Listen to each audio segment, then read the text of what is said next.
And you know, you knocked out first day, and it's all downhill from there, right? I've done for 2 years. That's good, man. That's good. Okay. Yeah, go grab, and then let's close the door. Oh, everybody's time's valuable here, and they got to stack back to back to back. All right. So hit the record. We recording? Let me know when we're hot. All right, good. So here's what we're going to do today. This is a 45-minute presentation. I'm going to knock it down to 30 because I have to. We're recording the session, and you'll have access to the recording, and you want a copy of the deck and everything. You'll just scan a code at the last slide.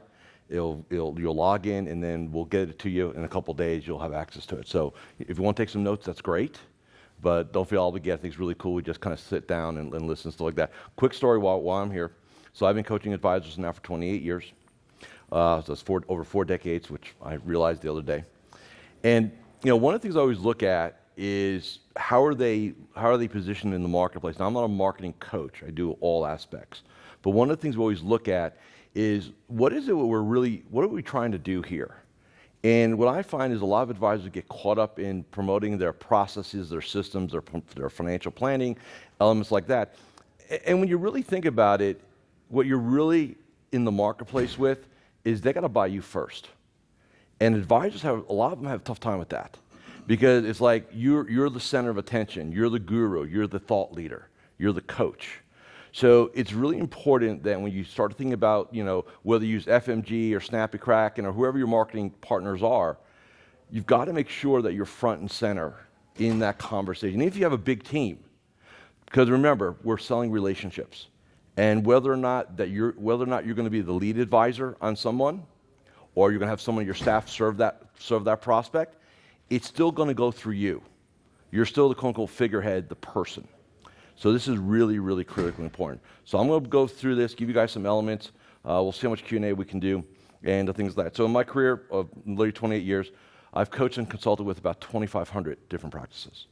So this works wirehouse, independent, RA, all the way about to these principles are all the same. So let's get into it. Okay. So let's go. And why are we not going? I'll do it this way. Okay. So why is this critical? Number one, like I said, it's really not about your planning process. It's not how you run money. It's not about your team.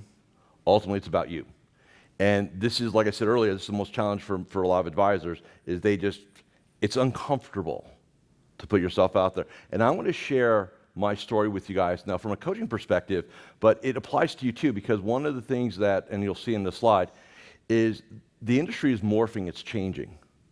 And the way it's changing, it's gone from the sales side to the now consulting advice planning side.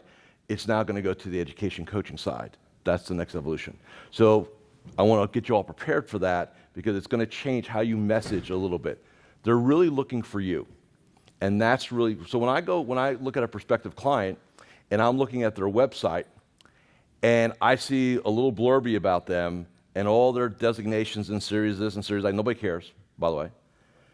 But what I want to see is a picture of you coaching soccer, your family. You got dogs and cats, put them in. Everybody loves dogs and cats, right? Well, at least dogs. All these things. And because you have to be relatable. And the problem I find a lot of times with advisors, they're so worried about looking significant and educated and successful that it almost comes off as unapproachable. So what I always like to see is so I actually have my guys do all my clients. We do 2 pages. We do the kind of professional biography, and then to find out more about Jake or Joe or John, click this, and it opens up a whole separate biography, family photos, video perhaps, and it makes you highly relatable at that point. And remember, they got to like you first in order to reach out to you. And I don't care if you're doing marketing, if you're doing like external marketing, Snappy Kraken, all these other things, or you're referral-based, or you're COI-based, it does not matter. Anybody that's going to do business with you, they're going to do one thing, they're going to Google you. And 2 things are going to show up. Your website and your LinkedIn profile, 1A, 1B. They have to match, they have to be aligned, they have to be approachable. So what I would recommend is when you update your website, which about every year you want to take a good look through it, is am I trying to be too impressive and I'm not relatable enough? Because that truly, truly matters, okay? Remember, they're seeking you. So a couple things, identity-wise. So up until about 10, 15, let's say 15 years ago, our industry was built on sales. cold calling, cold walking, stocks, bonds, preferreds, right? Things like that. And then about 15, 20 years ago, it started to morph. It started to morph into this. We're into the advice and the planning game, fee-based, all that stuff, which is great. But this is not the end game. We're now starting to see the next iteration, this is very much cutting edge, which is advisors are going to have to be in the teaching and influence business. Your business is going to look more like me than it looks like you right now. And so it's a different skill set and it's a different identity when you start looking at it, because ultimately what it boils down to is you have to be a really good communicator and you've got to have your branding on point. Like I said, I don't care how you get your clients in the door, everything's got to be aligned. And what a lot of people think is, just get my website figured out. It's really your mindset first. Like all your business, your practice right now is a direct reflection of your psychology. So if you value being, if you value like a lot of designations and a lot of education, it's going to be representative in there, okay? If you value fun and things like that, it's going to be representative in there. But ultimately, at the end of the day, we have to be morphing to more of a teaching and influence game. Now, what makes up your mindset? This can be 3 hours by itself. We're going to get it down real quick. So your beliefs, and I'll just give you some examples. What do you believe about yourself? What do you believe about success? What do you believe about people? What do you believe about clients? What do you believe about what you do? Why are you here, right? And it's okay to make a lot of money. There's nothing wrong with that as long as the value creation is there and you're serving others, right? But at the end of the day, what I always like to recommend is what's the mission, right? And I always find that if you're on mission, the money follows. So if you're here to improve the lives of 100 people, 300 people, 1,000, 10,000, whatever it happens to be, it's fine, but ultimately it's what you believe, right? So if you believe you deserve it, you'll do it. If you believe you don't know if you deserve it, it won't happen either, right? Values, real quick. Values are just what we like to call emotional states. So what do you value? And here's what I mean by that. Most people get into this game, and I use that term game very specifically, because they value freedom. You don't want to work for the man. You want to be the man or the woman. You want to have your own business. You want to be able to dictate why you do what you do. Or you're here because you want to help people. You value contribution and helping others. Whatever it is, it's fine, but you need to know what it is, and then your messaging and your website and all those dynamics have got to be reflective of it. Sidebar real quick. If you value freedom in this industry and you're not careful about how you build your business, you can create a dynamic that basically is like this. You're successful, but you're not happy because you've built a job, not a business, and you don't have your freedom. And a lot of people in this industry do that. They don't realize it until they wake up one day and say, I got in this game for freedom. Why am I working 60 hours a week? How come it's 6 months since I took my last vacation? All those things, right? So this is why you have to uncover all these. And by the way, quick, I'm going to give you guys access to a 2-hour masterclass on all this. I'm giving you the 50,000-foot view because of time, and I'm going to invite you to do the deep dive, and it's going to be gratis on me to do the rest, okay? Next. What you say to yourself, your internal dialogue, so your self-talk, right? And this is, now how does this play into marketing? If you don't feel congruent and passionate about what you're doing, it will come off in anything you write, anything you record, anything you in front of a human being. You'll be incongruent is what we call it, right? And you've got to make sure that you're locked in on that. So internal dialogue, do I deserve to be successful? Am I happy? All the head trash, we'll just use that term real quick. That permeates your marketing because you're the brand. Remember, you're here to attract people that want to do business with you. Human needs. Why are you here? What is your purpose? What's your why? Now, significance is not a bad word. A lot of people think, well, being significant means you're arrogant or you're high ego drive. There's a lot of ways to be significant. I'm significant right now. I'm in front of all of you, right? But it's not like I'm trying to be significant doing things that are just going to serve me. My significance in the vehicles I choose is teaching and educating, right? That makes me significant. Number 2, growth. Every time I do one of these, I learn something different. I meet new people. I get new relationships. Growth, right? Third one. Contribution. My goal today, when you run out this door to the next one, that I've left at least an impact on you. One thing, just one thing. And then your time will be well served. I will feel well served being here. Contribution, right? Now, there are some advisors that get in this game strictly for the money. And they're easy to find because that's all they ever talk about is their production, their business, their business, their business. But it's okay to be significant. It's okay to have growth. And you definitely want to be contribution-based. Now, we're going to show you. Hi, this is Coach Joe Lucas, and welcome to my video blog for the week of March 29th, 2010. Well, here we are at the end of the first quarter, and what I want to do on this video blog is show you Please be done. Please be done. Practices on really how to end the quarter. All right. I'm going to show you Coach Joe Lucas, and for a second. To this episode of the Magellan Network Show. I'm showing you. Episode. All right, enough. Stop. Thank you. I show you that because most advisors, when they think about branding and marketing, they go, "Oh, it's going to suck." That sucks. My first video was a hostage video. I was just missing some dudes. I didn't even have the countdown time. Now, that's 12 years ago. That's 12 years ago. Here's the problem that most advisors have. They're afraid to start. And I'll tell you right now, the only way you get good at marketing and branding is by doing it. You can go all the courses you want. You can take all the lectures you want. You got to get out there and do it. And I don't care age, gender, it does not matter. You have to get comfortable doing it. And the only way you get comfortable doing it is by sucking at it first, period. So here's a little hack. So when I've got a client, I say, hey, what are we going to do content-wise? Well, I'm going to do some videos, and two months later, we have no videos. The best thing you guys can do, quite frankly, is, and this is going to sound very weird, but it was very effective. Get your phone out after you're done with a client review and just video yourself talking to yourself about the client review. It's going to be weird, it's going to be uncomfortable, but you'll start getting comfortable being in front of your own camera. Okay? Way you do it. They never go anywhere, you don't post them anywhere, you can delete it as soon as you're done watching it and you cringe. Get rid of it, that's fine. It takes between 10 and 20 of those to get comfortable enough where, hey, I think I'm okay. I still don't like how I look on video. I hate it. I hate the sound of my voice.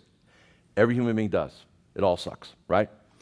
But if you're going to have impact with people, if you want to get your message out there. So if you ask me what's the difference between an advisor who struggles economically and an advisor who thrives economically, it really comes down to who's the better marketer, who's the better business development person at the end of the day, right? Bottom line.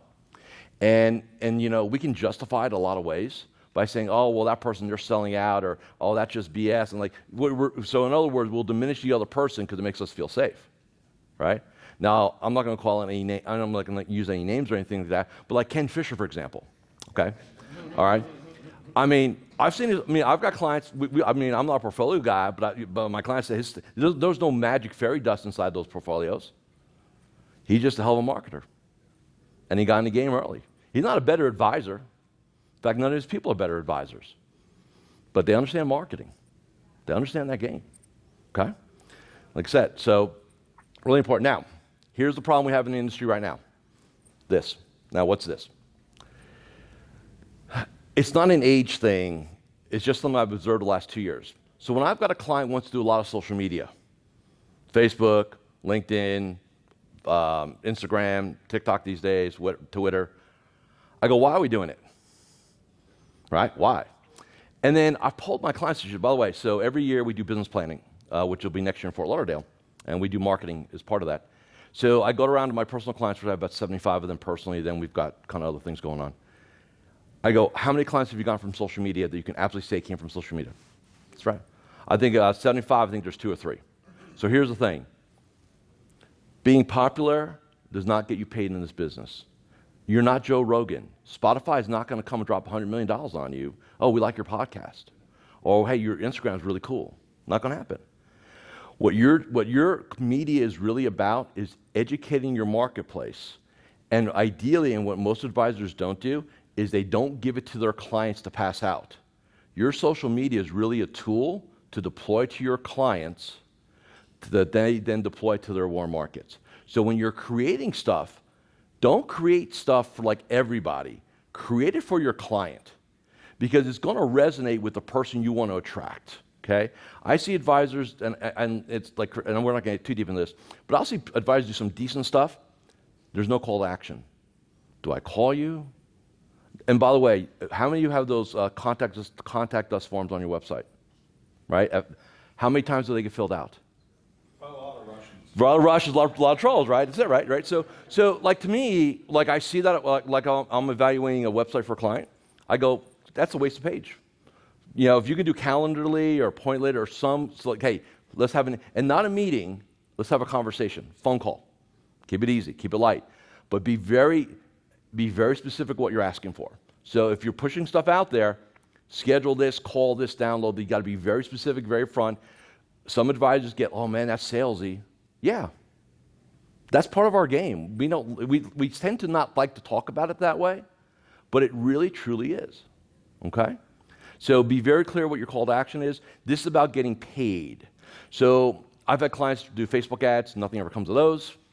All this other stuff, right? Push it through to your client and ask them to forward it out to their friends, family, colleagues, and coworkers.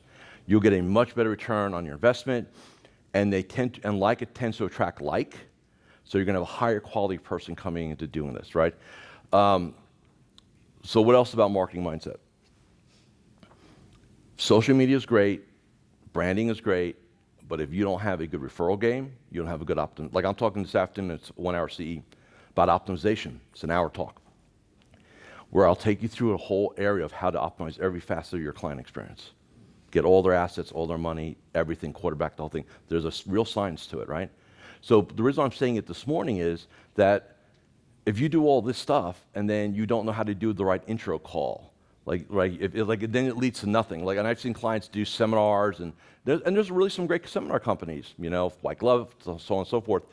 But if you can't convert that prospect to a client, all you guys I call it sugar highs. You know what sugar high is? You use some candy, get a little buzz going. That's what social media is. It's a little buzz. Like, make sure, I got a like. A little buzz, right? It does not pay the bill. So remember, you're always going to be pushing content that's going to get you paid to your target market.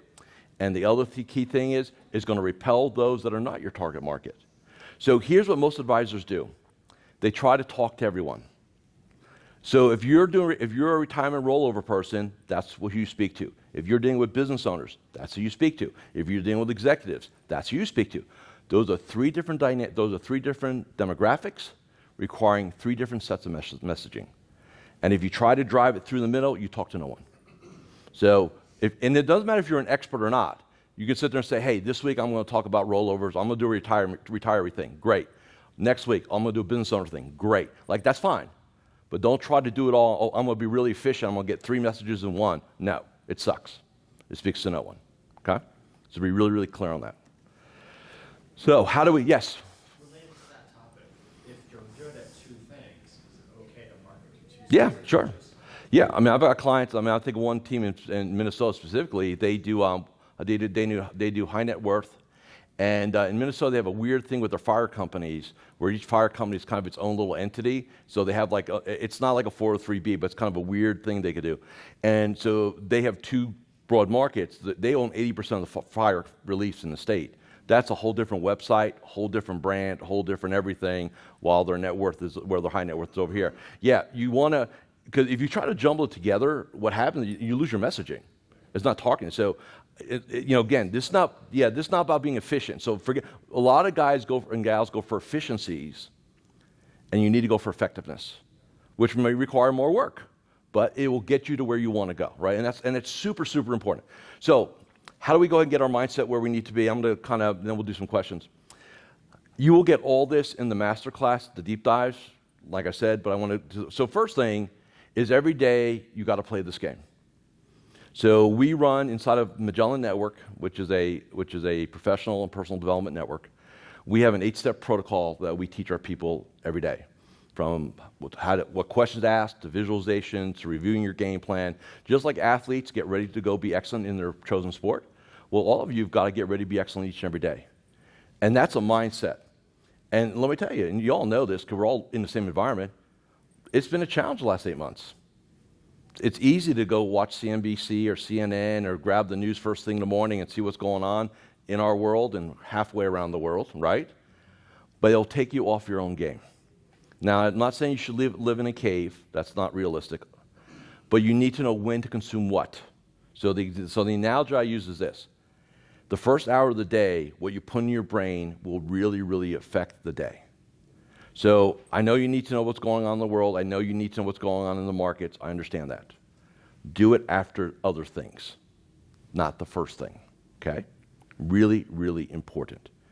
This will screw up more advisors than anything else I've ever seen because it'll take you off your game, you're reactive, you're doing things. So we will teach you an 8-step process. It's about a 35-minute masterclass. You'll get access to that too. Again, it's all comp.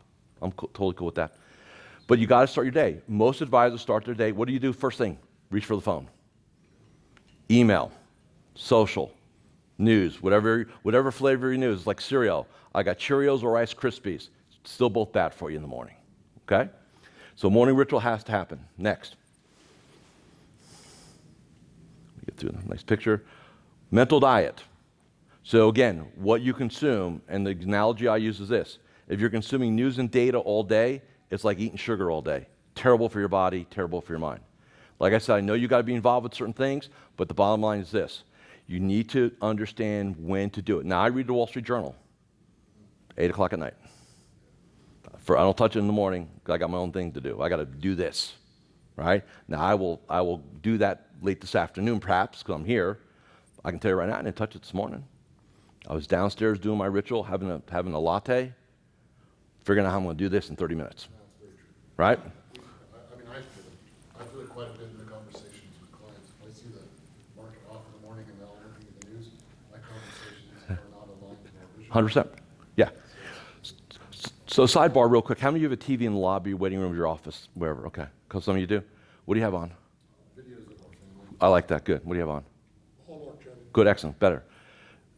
Why advisors will have the CNBC on in the waiting room, no less. And your client's coming in for review, and there's Rubiani talking about how the market's going to go down 3,000 points. It's going to be terrible for your review. It's terrible concept. Yeah.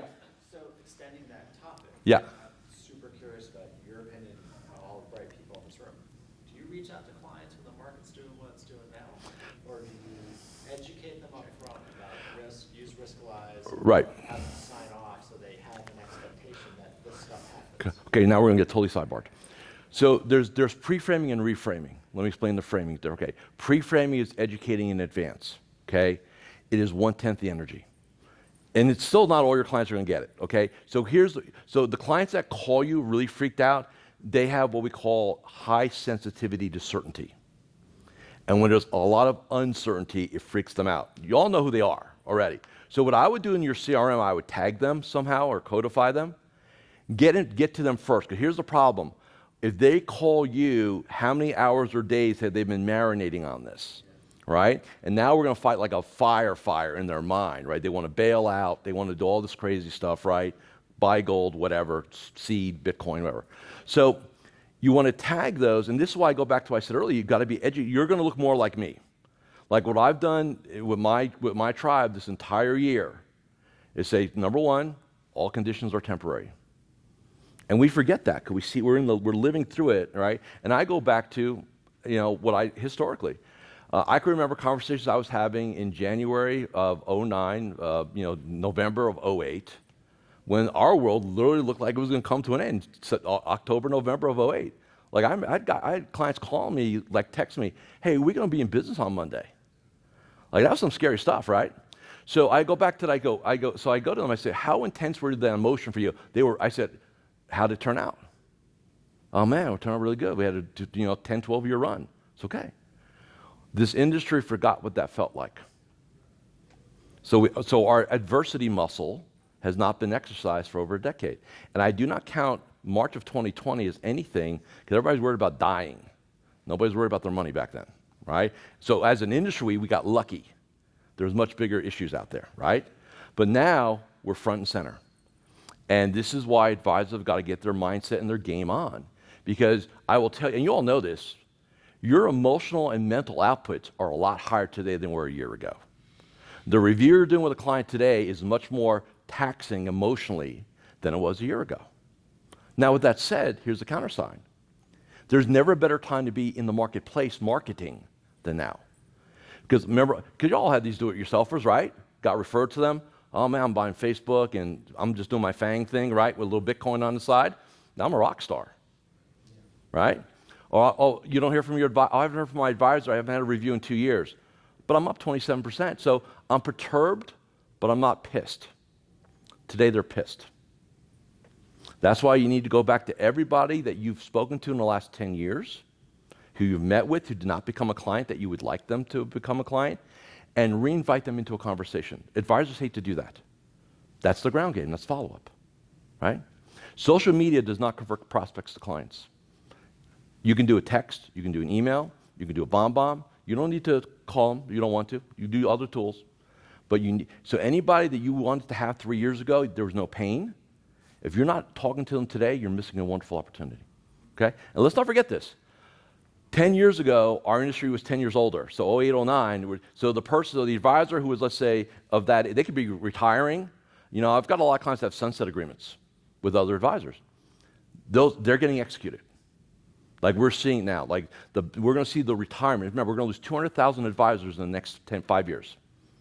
That's from Cerulean Associates, okay? We're not bringing in 1 for 1. I think we're bringing in 1 for 8. So here's the good news. If you can just get your head around this, we're entering a golden age of being in this business, economically. Because you're going to have less competition. How many remember, oh man, robo-advisors, they're going to come eat us? How many remember? You all remember that, right? Some of you, right? How'd that turn out? Right?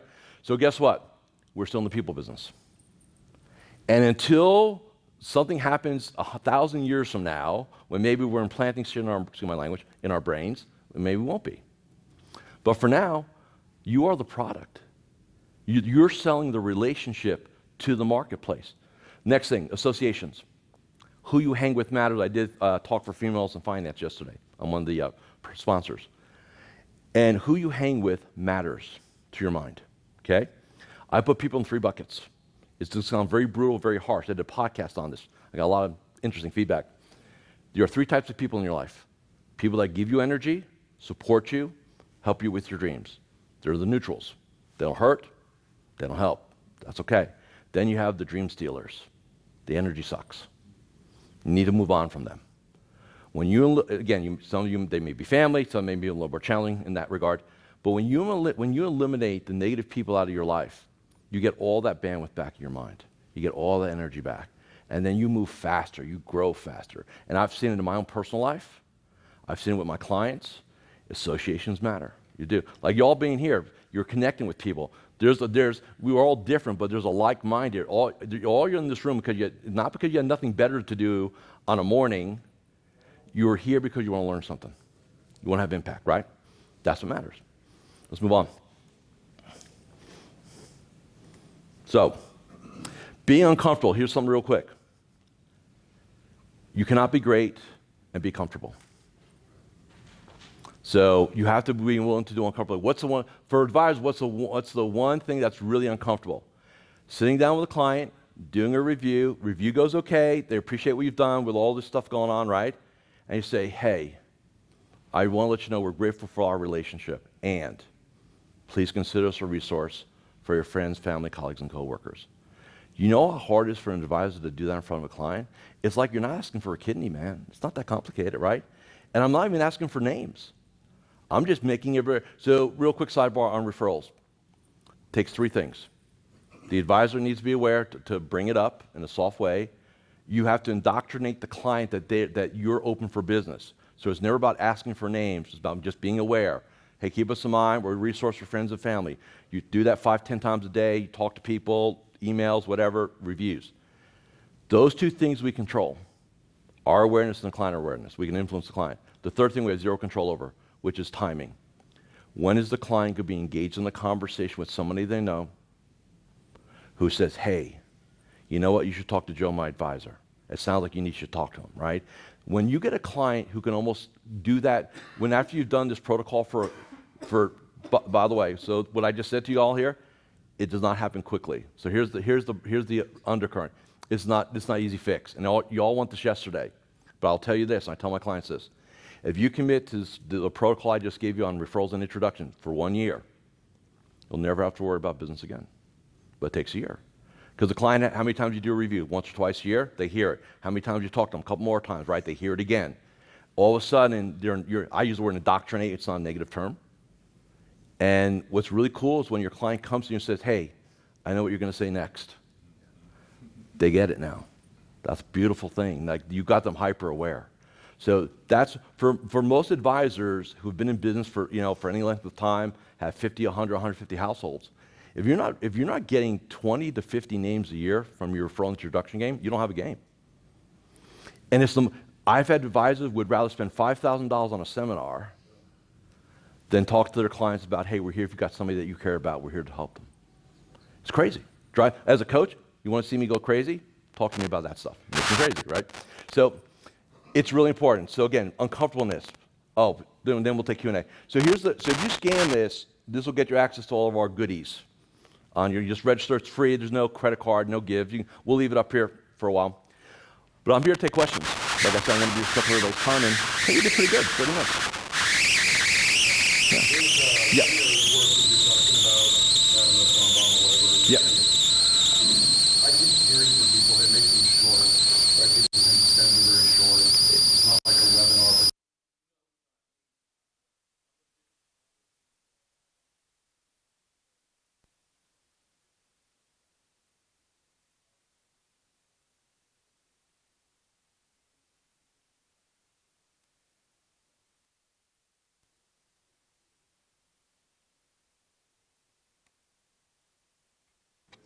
I find it a challenge. I'm here 2 minutes. Yeah, it's fine. So I can talk to you about this. The other thing, how important is the imagery, the background, and the setup?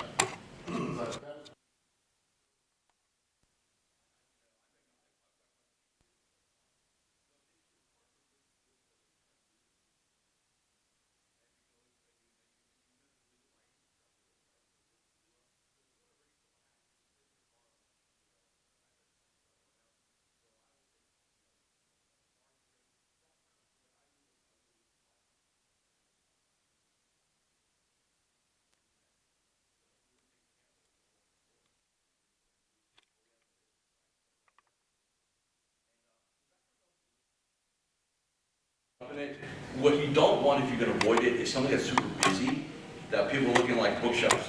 Oh man, what kind of books do they have on there? Right? So I like outdoors, I like art, I think anything like that's cool. It's just the point you do it. And then what other things, sidebar conversation. So your website. I'm not a website person, but I've seen thousands of them. So when you first go on a website, there's that top third of the page. That's the most valuable real estate you own. And people with pictures of sailboats, lighthouses, mountains, beaches, their town, like we're part of the travel community, right? That is your most valuable. Have a picture of you and your team. Have a video slider. Like, do something there. That's the first impression of your brand. Remember, your website's your storefront. And that top third, don't put like wildlife on there. Just put you on there, right? It's all about you. And get comfortable. Other question before we bounce out of here. Yeah, it drives me crazy.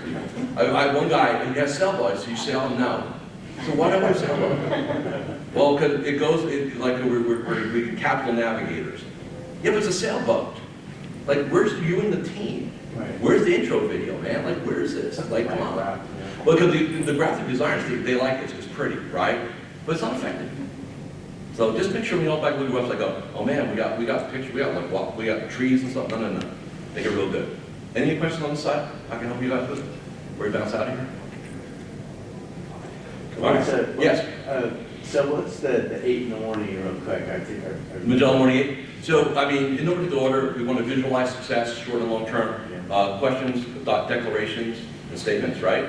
We want to do 5 minutes of meditation. We want to do 1 act of gratitude. 5 minutes act, gratitude is really, so here's a little hack. You want to be in a great mindset, get your phone. After you do some other things, don't go on your news feed or your social or your email account.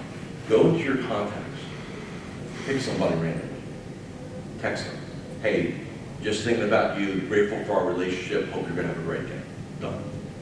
30 seconds. It is impossible to be frustrated, negative when you're in a state of gratitude. It just can't. Try it. It won't happen. And here's what happens. You made somebody's day. And you're going to get it back. It's going to make your day. Best 30-second thing you can ever do. Clients, COIs, friends, family, whoever, just go scroll through, whatever. So one act of gratitude, we journal for 5 minutes in some way, shape, or form. We review our daily game plan or create our daily game plan. So that's like our 8-step protocol. It's anywhere from 20 to 60 minutes, depending how you want to skin it. You know, so I'll tell you, it's like world-class athletes, man, they don't show up and just hopefully it works out. Like there's preparation. Most advisors, the concept of preparation is getting up, getting coffee, whatever, getting on the news, getting through their email, getting in a bad mood, and starting their day. Terrible idea. Does not work really well. Okay, good. Any other questions? So I'm going to be stuck with your time.